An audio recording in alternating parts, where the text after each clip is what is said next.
നമസ്കാരം പ്രിയമുള്ളവരെ. ഈ ഗസ ഇസ്രായേൽ പോരാട്ടങ്ങളിലെ കഥനവും രക്തച്ചൊരിച്ചിലും വേദനകളും ഒക്കെയാണ് നമ്മൾ കണ്ടിട്ടുള്ളത്. പക്ഷേ ഇപ്പോൾ അവിടെ നിന്ന് രസകരമായ ഒരു കഥയും പുറത്തു വരികയാണ്. മറ്റൊന്നുമല്ല, ഈജിപ്ത് അതിർത്തിയോട് ചേർന്നുള്ള ഇസ്രായേലിൻ്റെ IDFിൻ്റെ ഒരു സൈനിക ക്യാമ്പിൽ ഒരു കാട്ടുപൂച്ച ആക്രമണം നടത്തി എന്നതുമായി ബന്ധപ്പെട്ടാണ്. ഈജിപ്തിൻ്റെ അതിർത്തിയിലുള്ള ഇസ്രായേലിൻ്റെ നഗേവ് IDF ക്യാമ്പിലാണ് ഒരു പൂച്ച ആക്രമണം നടത്തിയത്. ആദ്യം പൂച്ച പ്രത്യക്ഷപ്പെട്ട് ഒരു സൈനികയെ കടിച്ചു. അതിനുശേഷം പൂച്ച അപ്രത്യക്ഷയായി. IDFിൻ്റെ പുകൽപേറ്റ സൈനികർ 3-4 മണിക്കൂർ ഈ ചുറ്റുപാടുകളൊക്കെ അരിച്ചു പറക്കിയിട്ടും എന്നാണ് തിരിച്ചും മറിച്ചും നോക്കിയിട്ടും പൂച്ചയെ കണ്ടുപിടിക്കുവാൻ കഴിഞ്ഞില്ല. കൃത്യം 2-3 മണിക്കൂർ കഴിഞ്ഞ് പൂച്ച വീണ്ടും പ്രത്യക്ഷപ്പെട്ടു. ഒരു സൈനികനെ കടിച്ചിട്ട് വീണ്ടും അപ്രത്യക്ഷയായി. വീണ്ടും സൈന്യം അവിടെയൊന്നും അരിച്ചു പറക്കിയിട്ട് കണ്ടില്ല.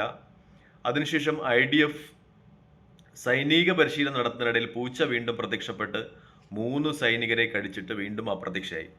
അങ്ങനെ 5 സൈനികരാണ് ഈ കാട്ടുപൂച്ചയുടെ ആക്രമണത്തിൽ പരിക്കേറ്റതെന്നാണ് പറയുന്നത്. കരേക്കാൾ എന്നാണ് ഈ പൂച്ചയുടെ പേര്. പണ്ട് ഈജിപ്തിലുള്ള ആളുകളൊക്കെ വേട്ടയ്ക്കായിട്ട് ഉപയോഗിച്ചിരുന്ന പൂച്ചയാണെന്ന് പറയുന്നു. സാധാരണയായിട്ട് ഇത് മനുഷ്യരെയൊന്നും ഉപദ്രവിക്കാറില്ല. ഈ ജന്തുക്കളെയൊക്കെ വേട്ടയാടി പിടിച്ച് കഴിക്കുന്ന ഒരു തരത്തിലുള്ള പൂച്ചയാണെന്ന് പറയുന്നു. ഈ പൂച്ചയാണ് മൊത്തം 5 സൈനികരെ, അതും ഏകദേശം വളരെ ക്രൂരമായി തന്നെ അതിഗുരുതരമായി തന്നെ പരിക്കേറ്റിട്ടുണ്ട് എന്നാണ് വാർത്താമാധ്യമങ്ങളൊക്കെ സൂചിപ്പിക്കുന്നത്. പേവിഷബാധ ഉള്ളതായും സംശയിക്കുന്നുണ്ട്. ഈ പരിക്കേറ്റ പട്ടാളക്കാർക്കൊക്കെ പേവിഷ ഏറ്റതായും സംശയിക്കുന്നുണ്ട്. എന്തായാലും 5 പേർക്ക് ഗുരുതരമായി തന്നെ പരിക്കേൽപ്പിക്കുവാൻ ഈ പൂച്ചയ്ക്ക് കഴിഞ്ഞു എന്നാണ് റിപ്പോർട്ടുകൾ സൂചിപ്പിക്കുന്നത്. മണിക്കൂറുകൾ നീണ്ട തിരച്ചിലിന് ശേഷം പൂച്ചയെ ഈജിപ്തിൻ അതിർത്തിയിൽ നിന്ന് കണ്ടെത്തിയതായ റിപ്പോർട്ടുകളുണ്ട്. ഇതുമായി ബന്ധപ്പെട്ട ഏറ്റവും രസകരമായ സംഗതി എന്തെന്ന് വെച്ചാൽ IDF ഇതുമായി ബന്ധപ്പെട്ട അന്വേഷണത്തിന് ഉത്തരവിട്ടിട്ടുണ്ടെന്നാണ്. ഈ പൂച്ചയുടെ കടിയുമായി ബന്ധപ്പെട്ട അന്വേഷണത്തിന് ഉത്തരവിട്ടിട്ടുണ്ടെന്നാണ്.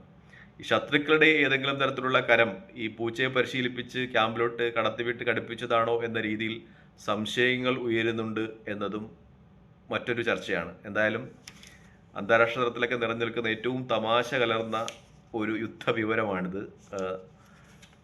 മീഡിയ വണ്ണൊക്കെ ഇതുമായി ബന്ധപ്പെട്ട വാർത്തകൾ റിപ്പോർട്ട് ചെയ്തിട്ടുണ്ട്.